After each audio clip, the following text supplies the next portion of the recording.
ওরে বাবা রে, কি ঝড় বৃষ্টি শুরু হলো রে বাবা। মনে হচ্ছে বন্যা হয়ে যাবে তো।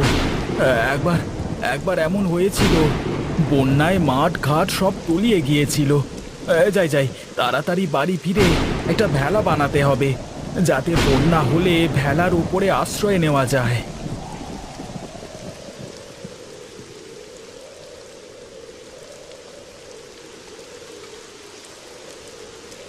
গিন্নি, বলি ও গিন্নি, কোথায় গেলে তুমি? একটু এদিকে এসো তাড়াতাড়ি।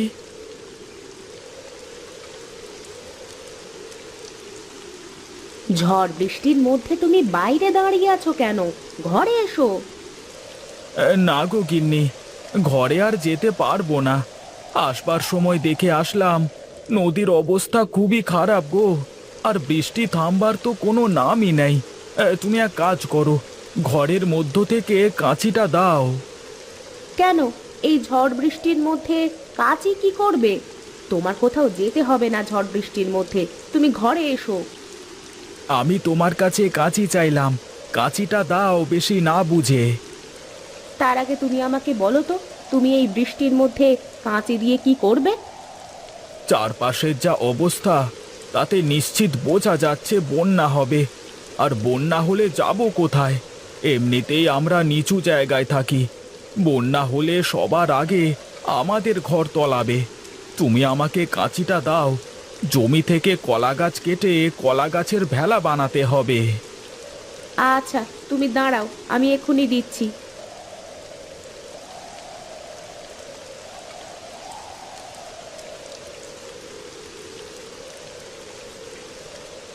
এই নাও কাঁচি।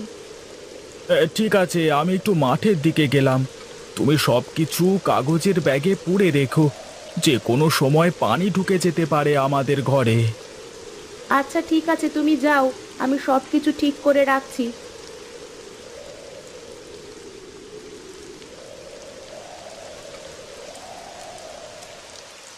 কি ব্যাপার নিতাই, বাইরের কি অবস্থা? বৃষ্টি কমলো? না বাবু, বৃষ্টি কমার কোনো নামগন্ধ নেই। সেই সকাল থেকে বৃষ্টি হয়েই চলেছে।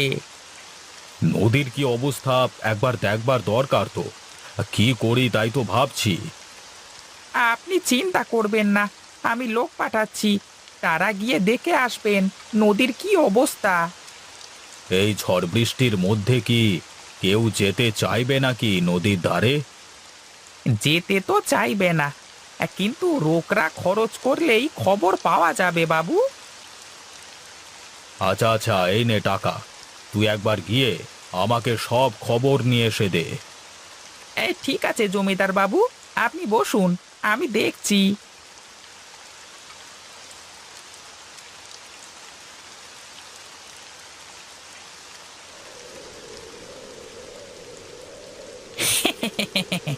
এই সকাল সকাল যা রোগরা কামিয়েছি না, এরকম প্রতিদিন চলতে থাকলে তো দুদিন পরে আমি জমিদার হয়ে যাব। যাই যাই, এখন নদীর অবস্থাটা দেখে আসি।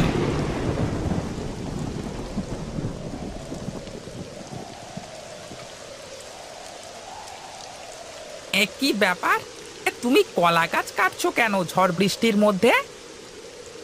সে কথা বলেন না ভাই, যে কোনো সময় বন্যা হতে পারে। নদীর অবস্থা খুবই খারাপ, নদী একদম ভরে গেছে। যে কোনো সময় নদীর পানি গ্রামের মধ্যে ঢুকতে শুরু করবে। কি বলিস, বন্যা হবে? তাই তো মনে হচ্ছে। আগে থেকে সতর্ক হয়ে থাকা ভালো। বৃষ্টি থামবার কোনো নামগন্ধ নেই। এভাবে যদি আরো কিছুক্ষণ বৃষ্টি হতে থাকে, তাহলে খুব তাড়াতাড়ি সারা গ্রাম ডুবে যাবে। তাই আগে থেকে কলার ভেলা বানিয়ে রেখেছি। হুম, এই চুপচাপ বসে না থেকে তাড়াতাড়ি যাই। বন্যার কথা বলে নৌকা বানানোর জন্য মোটা টাকা হাতানো যাবে। হ্যাঁ, বুদ্ধি বুদ্ধি ভাই, আমার বুদ্ধি হেভি।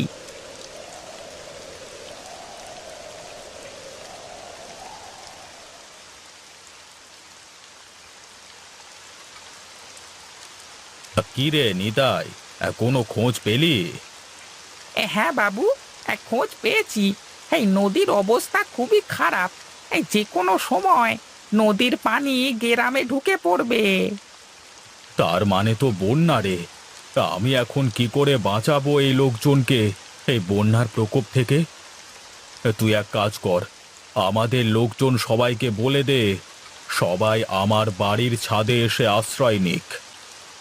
বাবা, আপনি যে চিন্তায় চিন্তায় একদম পাগল হয়ে গেছেন দেখছি। কেন? আমি পাগল হতে যাব কেন? এছাড়া কি আর কোনো উপায় আছে?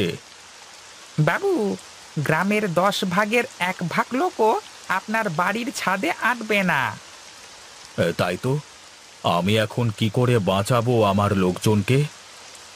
বাবু, আপনি যদি বলেন তাহলে আমি একটা কাজ করতে পারি। হ্যাঁ হ্যাঁ, বল বল, তোর মাথায় যদি কোনো বুদ্ধি থাকে তাহলে আমাকে বল সেটা। বাবু, বুদ্ধি একটা আছে, কিন্তু এ তো অনেক টাকা খরচ পড়ে যাবে। এত খরচ দেবে কে বলুন দেখি? যত টাকা লাগে সব আমি দেব, যে করি হোক আমার লোকজনকে বাঁচাতে হবে। তুই টাকার কোনো চিন্তা করিস না। কি বুদ্ধি পেয়েছিস সেটা বল। বাবু, আমি বলছিলাম কি, এখন আমাদের হাতে অনেক সময় আছে। যদি গ্রামে পানি ঢুকতে শুরু করে, তারপরও পুরো দিন লেগে যাবে পুরো গ্রাম তলাতে। আমরা যদি বাইরের গ্রাম থেকে নৌকা কিনে নিয়ে আসি তাহলে কেমন হয়? অনেক বড় বড় নৌকা কিনতে হবে। এতক্ষণে তুই একটা সঠিক বুদ্ধি দিয়েছিস। তুই দাঁড়া, আমি টাকা নিয়ে আসছি। তুই নৌকা কেনবার ব্যবস্থা করবি, কেমন?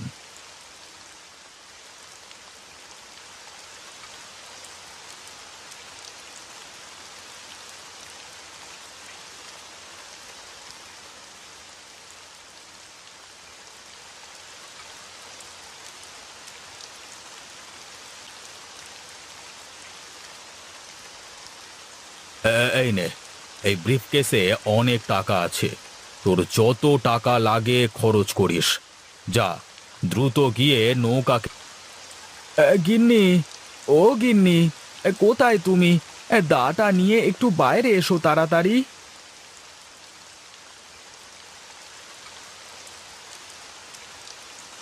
এত কলা গাছ কেন?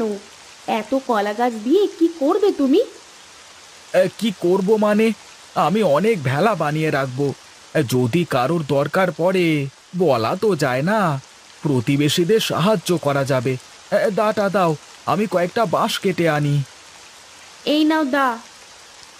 তোমার বাড়ির প্রয়োজন নেই এই সমস্ত জিনিসপত্র সব গুছিয়ে রেখেছো তো? হ্যাঁ, আমি সব জিনিসপত্র গুছিয়ে ফেলেছি। তুমি তাড়াতাড়ি তার সাথে ঘরে আসো। বৃষ্টিতে বেশি ভিজলে তোমার আবার শরীর খারাপ হয়ে যাবে। ঠিক আছে, তুমি ঘরের ভেতরে যাও, আমি আসছি।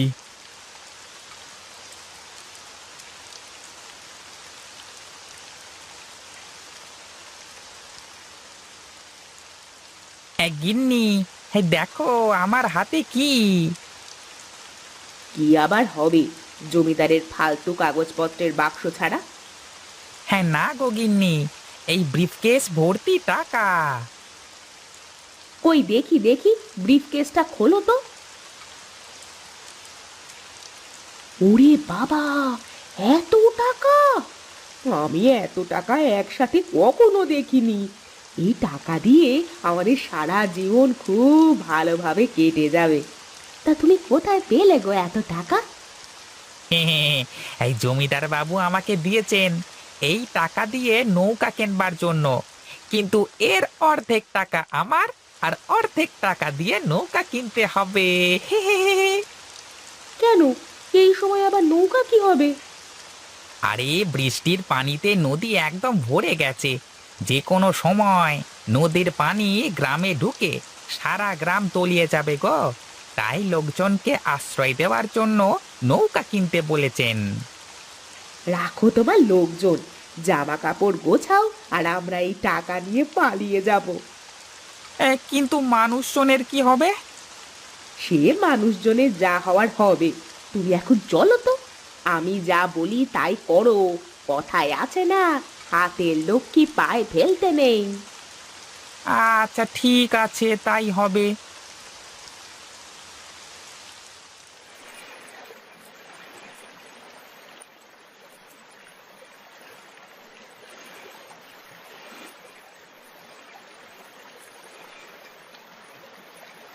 এই গোপাল ভাই, এইদিকে এসো ভাই, আমাদেরকে তুমি নিয়ে যাও। গিন্নি, তুমি ভেলা নিয়ে এখানে থাকো, আমি একটা ভেলা ওদেরকে দিয়ে আসি। না, তার কোনো দরকার নেই। তুমি ওটাকে বলো সাঁতরে এসে একটা ভেলা নিয়ে যেতে। হ্যাঁ হ্যাঁ, তাই করি, সেটাই ভালো হবে। এই সুজয় ভাই, তুমি নেমে এসে একটা ভেলা নিয়ে যাও, তুমি তো সাঁতার পারো। আচ্ছা ভাই, তুমি ওখানেই থাকো, আমি আসছি।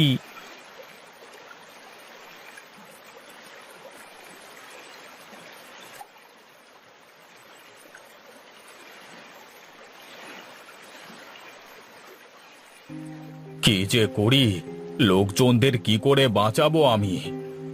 তুমি কোনো চিন্তা করো না, ঈশ্বর একটা না একটা ব্যবস্থা ঠিকই করবেন। কিন্তু এই নিতাই কোথায় গেল? ওকে তো আমি অনেকগুলো টাকা দিয়েছিলাম নৌকা কেনবার জন্য। ওই ব্যাটা ভেগেছে মনে হয়। এতগুলো টাকা ওর হাতে দেওয়া একদম ঠিক হয়নি।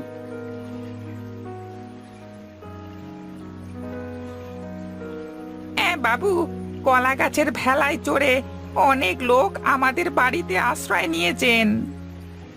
যাই হোক, গ্রামের মানুষের শেষ সম্বল তাহলে এই কলা গাছের ভেলা। যেভাবেই হোক, লোকজনগুলো আমার বাড়িতে পৌঁছাতে পারলি হলো। হ্যাঁ বাবু, আমি সবার জন্য শুকনো কাপড়ের ব্যবস্থা করছি, আর বাড়ির দোতলায় সবার থাকবার ব্যবস্থা করছি। ঠিক আছে, তাই যা তবে।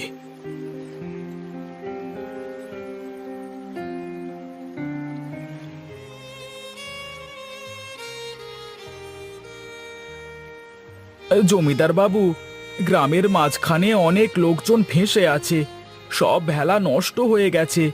আমার কাছে শুধু একটা ভেলা বেঁচে আছে। একটা ভেলাতে করে কিছুতেই এত লোককে আনা যাবে না। আপনি কিছু একটা ব্যবস্থা করুন। আচ্ছা, আমি দেখি কোনো ব্যবস্থা করতে পারি কিনা।